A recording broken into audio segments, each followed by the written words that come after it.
صلی اللہ علیہ وسلم يقول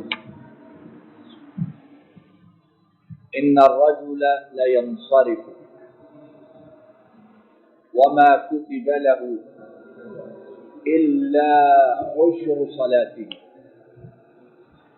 او تسعها او ثمنها او سبعها او سدسها او خمسها او ربعها او ثلثها او نصفها او كما قال صلی اللہ علیہ وسلم۔ سامعین گرامی، توحید کی گواہی اور نبی کریم صلی اللہ علیہ وسلم کی رسالت کے اقرار کے بعد سب سے اہم، سب سے بنیادی، سب سے ضروری عبادت کون سی ہے جسے ہم نے ابھی اللہ کی توفیق سے ادا کیا؟ سب سے اہم، اور اللہ کی قدرت اور ہم میں سے اکثر کی بدنصیبی کہ کوتاہی، غفلت اور خرابی سب سے زیادہ اسی نماز میں ہے۔ اکثریت، اور اللہ رب العالمین اس اکثریت کو اقلیت میں بدل دے۔ اکثریت امت مسلمہ کی وہ نماز ادا کرتی ہی نہیں، اکثریت، اور جو کرتے ہیں کرنے کے دوران، ادا کرنے کے دوران، پڑھنے کے دوران، اور اس کے لیے جو ضروری چیزیں ہیں، پڑھنے والی اکثریت بھی ان سے غافل ہے اور اس میں کوتاہی کرتی ہے۔ اوقات کا آگے پیچھے کر دینا، آئے ہیں تو جماعت کا اہتمام ہی نہیں، مل گئی ٹھیک ہے، نہ ملی اکیلے پڑھ لی، زیادہ وقت گزرا مسجد بند ہے گھر میں ادا کر لی، پھر کیا؟ اور مصروف ہیں، 2 نمازوں کو 3 نمازوں کو اکٹھا کر لیا۔ اگر پڑھی تو یہی معلوم نہیں جو پڑھ رہا ہوں اس کے معنی کیا ہے۔ پڑھی تو نماز ہم میں سے اکثر کی اس نماز کے خلاف ہے جو نماز اللہ کے رسول نے سکھلائی ہے، اکثریت کی نماز۔ تو اللہ رب العالمین ہمیں ہدایت دے۔ جب ہمارا ایمان ہے، عقیدہ ہے کہ نماز ہمیں بتلانے والے اللہ کے رسول ہیں، اگر وہ نہ بتاتے تو ہمیں پتہ چلنا تھا، تو ہم نماز ویسے کیوں نہیں پڑھتے جیسے انہوں نے پڑھی؟ جب ان کے بتانے سے پتہ چلا یہ نماز اتنی ہے، یہ ان کے اوقات ہیں، یہ ان رکعات کی تعداد ہے، تو پھر ہم نماز ویسے کیوں نہیں پڑھتے جیسے انہوں نے پڑھی؟ اگر اس معاملے میں کچھ سوچنے بیٹھے تو قریب ہے غم، پریشانی اور خوف کی وجہ سے کلیجہ پھٹ جائے تو پتہ نہیں یہ نمازیں قبول بھی ہوتی ہیں کہ نہیں ہوتی ہیں جو نمازیں ہم اپنی مرضی سے ادا کرتے ہیں، یا چونکہ ہم فلاں مسلک سے تعلق رکھتے ہیں ہماری خاص نماز ہے کہ نہیں ایسی؟ وہ جی ہمیں خاص وہ کتاب دو، چونکہ ہم فلاں فلاں امام فلاں کے ماننے والے ہیں، ہمیں بس وہی، ہمیں دوسری بات نہ کرو۔ اللہ کے بندے، کلمہ تو نے محمد الرسول اللہ صلی اللہ علیہ وسلم کا پڑھا ہے، جہاں بھی جا وہاں کہہ مجھے وہ نماز سکھلاؤ، بتاؤ جو نماز اللہ کے رسول نے پڑھی ہے، محمدی نماز دو، محمد والی نماز دو۔ کیوں؟ جو نماز محمد نے پڑھی ہے وہ نماز جبریل نے سکھائی، اور جبریل نے اپنے پاس سے نہیں، جبریل کو عرش والے رب نے حکم دے کے بھیجا۔ تو سوچنے والا سوچے کہ جو کہتا ہے میں نماز، میں فلاں مسلک کا، فلاں امام کا میں وہ نماز پڑھ رہا ہوں، وہ حقیقت میں اللہ کے رسول کی کتنی بڑی گستاخی کر رہا ہے۔ اس کو قدر ہی نہیں ہے کہ یہ نماز کسی غیر نبی نے سکھلائی بتلائی نہیں، اسے تو پتہ بھی نہیں چلے گا، پتہ چلا تو اللہ کے رسول کو وحی سے پتہ چلا۔ اس لیے میرے بھائی اور ساتھیوں، میں بھی آپ بھی جب تک زندہ ہے اس بات کا اعلان کرتے رہیں، دعوت دیتے رہیں، بتلاتے رہیں، پکارتے رہیں، چیختے رہیں کہ نماز پڑھنی ہے تو وہ پڑھو جیسے مدینے والے بھی پڑھ رہے ہیں، اور اللہ کو اس کے سوا کوئی اور نماز پسند اور قبول۔ اللہ کیسے قبول کریں گے؟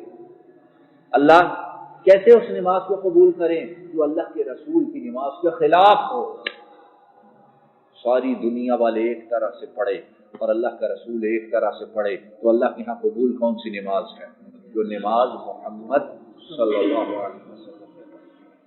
اس لیے میں اور آپ وقتاً فوقتاً پوچھتے رہیں، سوال کرتے رہے، اپنی نمازوں کو دیکھتے رہیں، احادیث کی کتابوں کو کھول کھول کے دیکھو، احادیث کو کھول کے دیکھو، سب کو چھوڑو، بخاری ہے، مسلم ہے، سنن ابی داؤد ہے، سنن ترمذی ہے، سنن نسائی ہے، ابن ماجہ ہے، امام احمد کی المسند ہے، امام مالک کی الموطا ہے، اور ان کتابوں کے تراجم اردو میں بازاروں میں موجود ہیں، اور اب تو نیٹ پر ہر چیز مل چکی ہے۔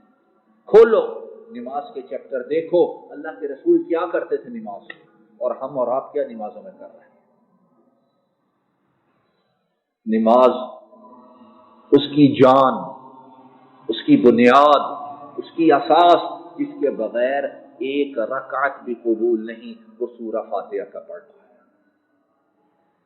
اکیلے امام کے ساتھ، فرض، سنت، نفل، وتر، تہجد، کوئی نماز لے لو، سری، جہری، ظہر، عصر، مغرب، جب تک نماز پڑھنے والا چاہے امام ہو چاہے مقتدی، جب تک فاتحہ نہیں پڑھتا، اللہ کے رسول بار بار بار بار بار بار فرماتے ہیں اس کی نماز نہیں ہے، نہیں ہے، نہیں ہے۔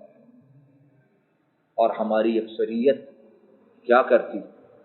وہ کہتی ہے نہیں، فاتحہ کے بغیر نماز ہے ہماری نماز۔ تو اکثریت کے زور پر اپنی نمازوں کو قبول کروا لیں گے؟ ہو سکتا ہے، نقصان کس کا؟ پڑھنے والے کا، کسی کا کچھ نہیں جاتا ہے، نہ مانو۔ اور جن کی پیروی کر کے، جن کی بات مان کے اللہ کے رسول کی سنت کو چھوڑتے ہو، کل قیامت کے دن جب ترازو میں نمازیں رکھی جائیں گی، کوئی کسی کے کام نہیں آئے گا۔ اپنی نمازیں کوئی نہیں کسی کو دے گا، چلو تم نے ہماری بات مانی تھی، 2 نمازیں ہماری لے۔ آئیے اب اس حدیث مبارک کی طرف، جس کو میں نے اور آپ نے سنا ہے۔ یہ جو ہم نماز ادا کرتے ہیں، کرنے کے بعد کبھی ہم نے یہ بھی سوچا ہے کہ یا اللہ آپ قبول کریں گے یا اسے ضائع کر دیں گے؟ یہ سوچا ہے؟ ہم جو بھی کام کرتے ہیں، کام کرنے کے بعد ہمیں اس کا نتیجہ چاہیے، اور اگر نتیجہ نہیں ملتا تو ہم سمجھتے ہیں ہم نے ٹائم ضائع کیا، مال ضائع کیا، محنت ضائع کی، آئندہ یہ کام نہیں کرنا۔ تو اگر میں اور آپ نماز ادا کریں اور وہ نماز فراغت کے بعد ہمارے منہ پر دے ماری جائے، اس سے بڑے دکھ اور افسوس کی بات ہے۔ اور اللہ رب العالمین کسی پر ظلم نہیں کرتے، اگر نماز ضائع کی جاتی ہے تو وہ میری اور آپ کی غلطیوں کی وجہ سے ضائع کی جاتی ہے، اور ان میں ایک بہت بڑی غلطی، بہت بڑا نقص ہے کہ نماز تو ادا کرے وہ اور اللہ کے رسول کی سنت کے خلاف۔ نماز ادا کرے اور ہمارا دل خشوع کے ساتھ، خضوع کے ساتھ نماز سے خالی، پتہ ہی نہیں ہے کیا پڑھیں، بس امام اللہ اکبر اس کے پیچھے چل رہے ہیں، خود بھی یاد نہیں رہتا رکعتیں کتنی۔ اور ہم میں سے بڑی اکثریت ایسی ہے نماز ادا کرتے ہیں، جو دعائیں پڑھتے ہیں ان کے معنی نہیں آتے۔ اللہ کے رسول صلی اللہ علیہ وسلم رکوع سے سر اٹھانے کے بعد جو ذکر کیا کرتے تھے وہ کیا ہی نہیں ہے کبھی۔ 40 سال ہو گئے ہیں، رکوع سے سر اٹھایا، سمع اللہ لمن حمیدہ، اس کے بعد کیا کرنا ہے وہ پتہ ہی نہیں، ساتھ ہی سجدہ میں گر گیا، سجدے میں گئے، سجدہ سے سر اٹھایا، 2 سجدوں کے درمیان بیٹھے، اللہ کے رسول نے دعائیں سکھلائی ہیں، پتہ ہی نہیں، اٹھتے کمر ہی سیدھی نہیں ہوتی اور ساتھ ہی نیچے گر جاتی، مشین چل رہی ہے۔ اللہ رب العالمین انہیں ایسی نمازوں کی کیا پرواہ ہے؟ اس لیے ہم میں سے ہر شخص صرف اپنے فائدے کے لیے نمازیں ویسے ادا کرے، نمازوں میں وہ پڑھے جو اللہ کے رسول نے پڑھا، اور جو پڑھا اس کے معنی ان پر غور و فکر کرے۔ میں کیا کہہ رہا ہوں؟ آئیے حضرت عمار بن یاسر نبی کریم صلی اللہ علیہ وسلم سے روایت کرتے ہیں، آپ نے ارشاد فرمایا یقیناً ایک بندہ نماز پڑھ کے فارغ ہوتا ہے، اور جب نماز پڑھ کے فارغ ہوتا ہے تو وہ سمجھتا ہے فرض بھی ہو گئے، سنتیں بھی ہو گئی، نوافل بھی ہو گئے، آدھا گھنٹہ مجھے لگ گیا ہے، آنے میں 15 منٹ لگے ہیں، وضو بھی کیا ہے، طہارت بھی حاصل کی ہے، لیکن فرمایا وہ نماز سے جب فارغ ہوتا ہے تو اس کو نماز ساری ادا کرنے کا پورا ثواب نہیں ملتا، بلکہ ثواب کا صرف 10واں حصہ اس کے نامہ اعمال میں لکھا جاتا ہے، 9 حصے ضائع کر دیے جاتے ہیں۔ صحیح ہے، 9 حصے ضائع کر دیے جاتے، گھنٹہ لگا ہے۔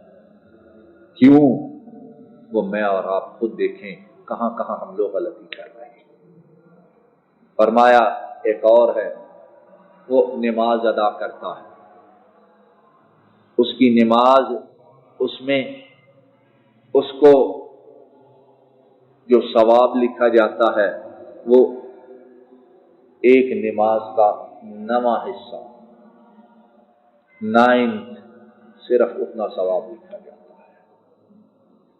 ایک اور ادا کرتا ہے، اس کو اس کی نماز کے 8ویں حصے کا ثواب ملتا ہے۔ ایک اور ادا کرتا ہے، اسے 7ویں حصے کا ثواب ملتا ہے۔ ایک اور ادا کرتا ہے، اسے 6 حصے کا ثواب ملتا ہے، اور یہ سارے الفاظ حدیث ہیں۔ ایک اور ادا کرتا ہے، اسے 5ویں حصے کا ثواب ملتا ہے۔ ایک اور ادا کرتا ہے، اسے 4تھے حصے کا ثواب ملتا ہے۔ ایک اور ادا کرتا ہے، اسے 3رے حصے کا ثواب ملتا ہے، اور ایک اور ادا کرتا ہے، اسے آدھی نماز کا ثواب ملتا ہے، آدھی کو ضائع کر دیا جاتا ہے۔ اور یقیناً اگر ہمارے دل میں تڑپ ہو اور ہمارے آنکھوں کے سامنے ہر وقت یہ چیز پیش نظر ہو کہ رب سے ملاقات ہونی ہے اور پہلا سوال نماز کا ہونا ہے، یقین کرو ہم سارا دن اپنی نماز کی فکر میں رہیں، سارا دن رات صبح و شام۔ اب پڑھنی ہے، کیسے پڑھنی ہے؟ پڑھنے کے بعد سوچیں یا اللہ قبول بھی ہوئی ہے یا ضائع ہو گئی۔ سلف صالحین، ائمہ، علماء، محدثین، ان میں سے بہت سے ایسے تھے ان کے متعلق آتا ہے جب تک عبادت نہیں کی اس کی فکر میں ہوتے تھے، اور جب کر لیتے تھے پھر اس فکر میں رہتے تھے کہ پتہ نہیں قبول بھی ہوئی ہے یا ضائع کر دی گئی، اور ان کی زندگی اسی میں گزر جاتی تھی۔ اور ہم میں سے اکثریت ایسی ہے نماز کا ویسے ہی فکر نہیں، پرواہ ہی نہیں، آ گئی وقت پہ ٹھیک ہے پڑھ لی، پڑھنے کے بعد فارغ ہوئے تو ہم سمجھتے ہم نے بڑا احسان کیا ہے، نماز پڑھ لی ہے، باقی کیا ضرورت ہے۔ اللہ رب العالمین مجھے، آپ کو اور ساری امت مسلمہ کو نمازوں کو ان کے اول اوقات میں سنت نبی علی صاحبہ الصلاۃ والتسلیم کے مطابق عطا کرنے کی توفیق عطا فرمائے۔ مولا کریم ہماری نمازوں کو خشوع و خضوع والا بنائیے، خشوع و خضوع والا بنائیے، خشوع و خضوع اور عاجزی والا بنائیے، اور مولا کریم ہم ناکاروں کی ناقص نمازوں کو اپنی رحمت سے مکمل قبول فرما لینا۔ اگر نمازوں کو ضائع کر دیا گیا تو ہمارے نامہ اعمال میں باقی اور کیا رہ جائے۔